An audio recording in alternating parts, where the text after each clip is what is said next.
Halo penonton YouTube, perkenalkan nama gue Ziki Tri Maulana ya. Pada kesempatan yang bagus ini, gue ingin buat video tentang bagaimana sih rasanya masuk di jurusan SMK RPL ya, Rekayasa Perangkat Lunak. Nah kebetulan di samping gue ini udah ada teman gue yang dulunya SMK jurusan RPL. Nah di sini gue mau nanya-nanya, kan gue lihat kemarin kan gue juga bikin video tentang TKJ tuh Mor.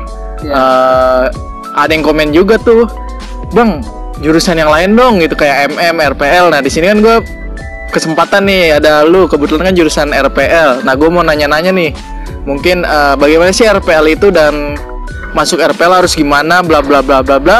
Oke, langsung saja.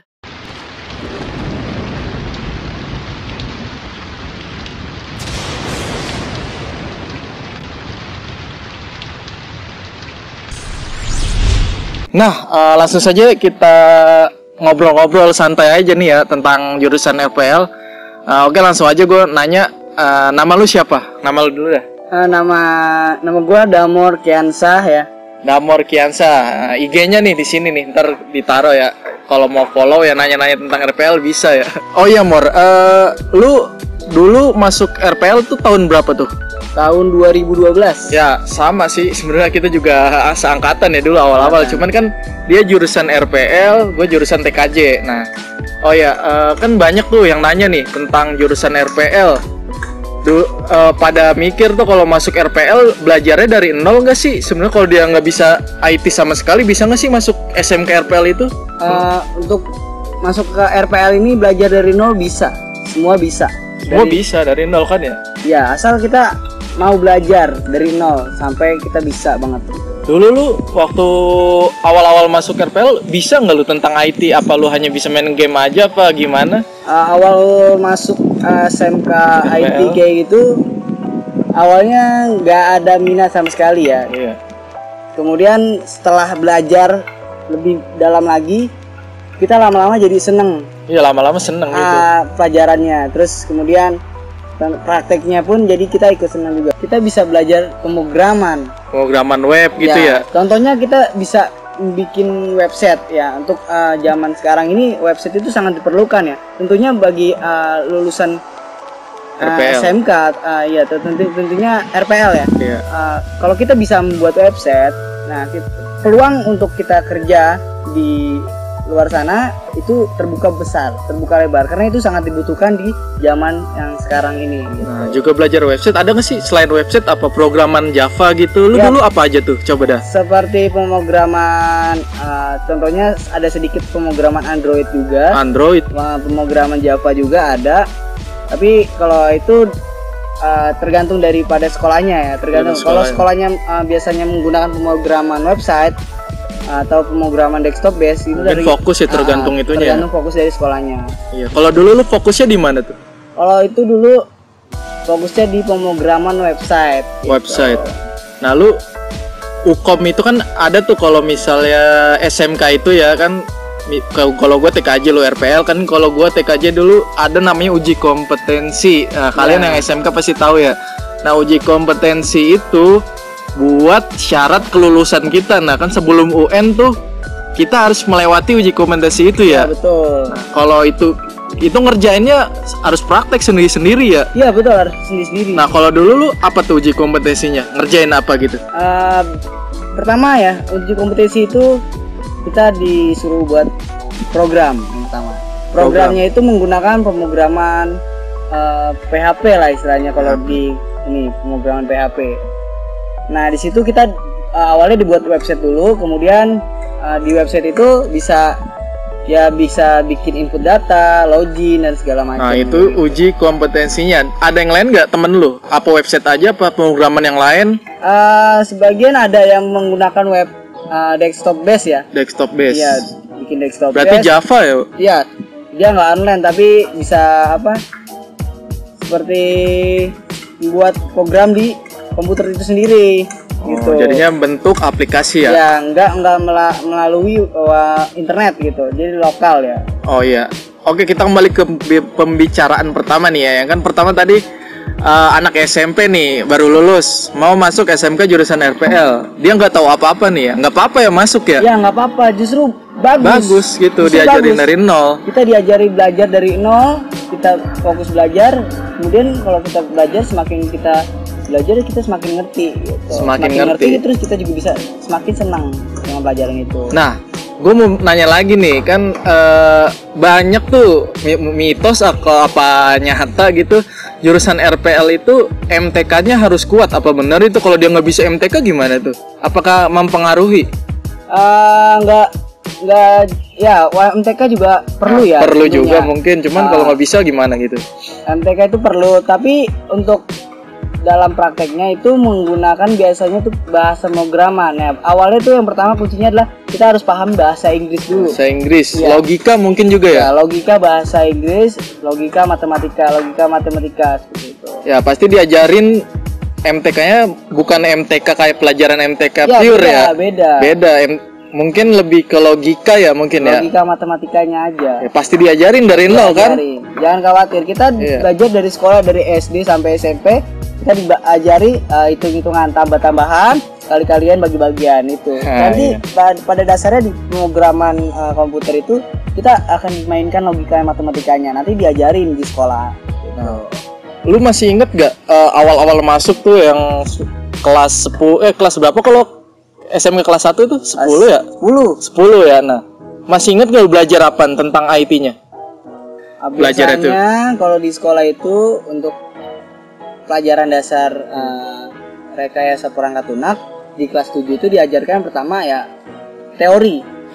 Ya, teori. Masih dasar gitu ya. Dasarnya teori, apa yang dimaksud dengan ini, apa yang dimaksud dengan itu ya. Itu Jadi yang kita belum pelajari. terfokus ngoding gitu ya, belum ya, masih belum. pemahaman materi ya. Kita harus paham dulu apa itu artinya, baru kita mulai praktek Oh, gitu. iya. Kelas 2 mungkin ada langsung nyoba-nyoba praktek gitu ya, web gitu apa Java gitu. Kelas 2 Lab gitu. Nah, iya. Untuk kelas 2 biasanya itu udah mulai digabungkan antara teori dan praktek gitu. Iya. Oh, jadinya pas kelas 1 masih biasa pemahaman ya, kita belajar pengertiannya apa gitu ya. Nah, baru kelas 2 kita udah nyoba-nyoba ya, tergantung sekolahnya juga sih. Mungkin zaman sekarang kan udah bagus gitu ya sistemnya ya. Sistemnya bagus. Mungkin langsung praktek langsung ke PHP mungkin ya. Nah, tergantung sekolahnya juga sih. Kalau sekolah kita dulu kan di sekolah swasta juga ya. Cuman khusus IT. Nah, di sana waktu kita angkatan pertama kebetulan kita ya dulu di sekolah kita. Angkatan 2012 sampai 2015 kebetulan kita. Nah, gini kan di SMK itu pasti ada PKL ya, kelas 2 ya, yang lain ya. Kelas berapa tuh? Kerja lapangan. Kelas 2 kan? PKL itu?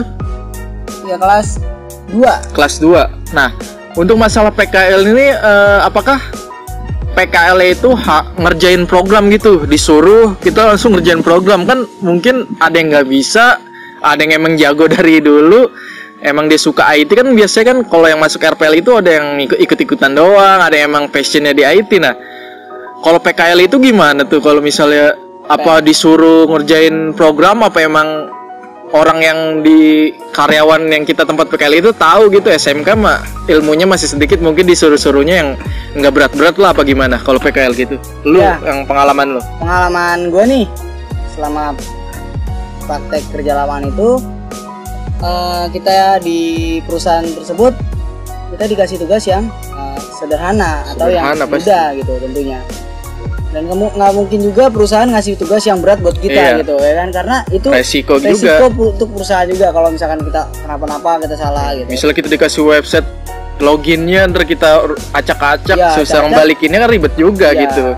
Tapi perusahaan juga nggak mungkin menutup diri buat nggak ngasih tahu caranya gitu. Tentunya perusahaan juga bakal ngasih tahu caranya, bagaimana menggunakan sistem operasinya, bagaimana cara untuk membuat ini, membuat itu, dan lain sebagainya gitu. Lu dulu PKL ngapain aja? Apa nggak sesuai pelajaran, apa emang ada sesuainya dikit gitu, ada IT-IT-nya? Sebagian ya, di luar daripada pekerjaan itu yang lu PKL ya, gitu. Dari PKL itu di luar dari pelajaran sekolah kita maksudnya. Kayak gitu. Ngapain lu kerja? Sebagian ada yang di luar dari sekolah, sebagian ada yang masuk daripada pelajaran sekolah. Contohnya kita yang sesuai IT ada yang lu kerjain apa yang waktu itu? Pertama suruh buat website login untuk input data admin. gitu. Menggunakan pemrograman HTML atau PHP. Nah, lu bisa itu ngerjainnya? Sebagian ya, kalau kita namanya anak SMK ya. Iya, pasti kan nggak begitu apa ya, nggak mahir begitu sempurna gitu ya, atau ya. nggak begitu Pasti mahir banget cari-cari dulu gitu. buat ngerjainnya gitu. Pasti ada salahnya, ada yang nggak bisanya gitu. Ya apa adanya aja kita kerjain, yang penting kita berusaha gitu aja gitu. Nggak, misalnya kita nggak bisa di tempat PKL nggak apa-apa kan ya? Nggak apa-apa, itu nggak jadi masalah. Yang penting kita di praktek kerjaan lapangan itu attitude kita baik. Iya.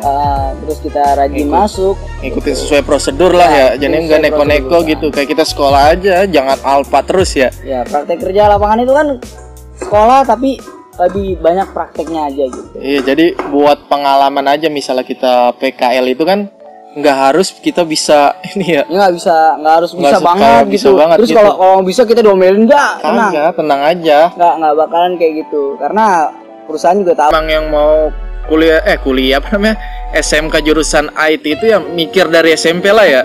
Kita jangan nggak usah ikut-ikutan masuk IT itu ya kalau bisa ya. Nah, emang dari passion kalian, misalnya kalau ikut-ikutan juga nanti harus diikutin dengan benar-benar kalau udah masuk SMK-nya ya. Karena juga lulusan SMK RPL banyak peluang kerjanya ya. Iya, banyak peluang kerjanya. Sangat dibutuhkan sekali kalau untuk lulusan komputer, IT, RPL, TKJ. Lu ada pengalaman kerja kan dulu, kayak gua lihat kayak CEO gitu. Iya, CEO. Itu lulusan RPL tuh, ngapain aja lu kerjanya tuh? Iya, lulusan SEO. Kalau di sekolah tuh nggak diajarin. Nggak diajarin loh. Jadi di sekolah itu nggak diajarin CEO. Nah, dapat kerjanya malah yang tentang IT juga, tapi yang nggak diajarin gitu. Ya, coba jelasin gimana kerjanya lu. Itu di perusahaan itu kita kerja dikasih tugas tuh. Untuk naikin keyword. Kalau kalian tahu, keyword itu kata kunci Google. Nah, misalnya kalian klik baju misalnya, terus ada nama website, terus baju itu website pertama. Ya, di peringkat pertama tuh keyword baju itu di website itu di peringkat pertama dengan keyword baju. Itu untuk kerjaan SEO. Kerjaan SEO seperti itu. Jadi kita ada dikasih keyword tentang produk dia ya. Supaya produk dia itu di page 1. Nah, di RPL itu nggak diajarin kan itu? Nggak diajarin. Nah, jadinya kita kalau sekolah itu jurusan apa aja sebenarnya ya ikutin aja lah ya. Ikutin, nanti juga kerja kan. Kalau misalnya job desk-nya nggak sesuai sama sekolah kita, pendidikan kita, ya nggak apa-apa ya sebenarnya ya. Nggak apa-apa. Yang penting masuk di misalnya SMK jurusan RPL itu ikutin aja, nggak usah takut. Misalnya nggak punya laptop juga ya masuk aja sebenarnya.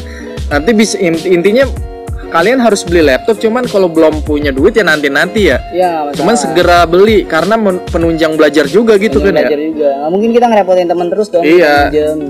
Pokoknya jangan ngerepotin temen lah ya punya laptop. Nah, mungkin ada yang nanya spesifikasi laptop apa sih yang cocok buat RPL ya? Kalau menurut gua nih ya, mungkin RAM-nya minimal 4 GB ya. 4 GB. Minimal segitulah, 4 GB.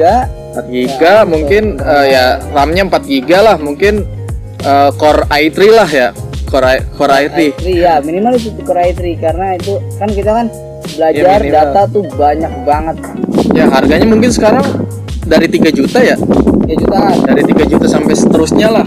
Ya kalau bisa beli laptop itu jangan tanggung-tanggung ya, karena yang software berat kayak Android Studio tuh ya. Termasuk berat juga tuh. Sama mungkin kalian ya kan di RPL juga desain aplikasi ada tuh ya. Nah, mungkin pakai Photoshopnya ya.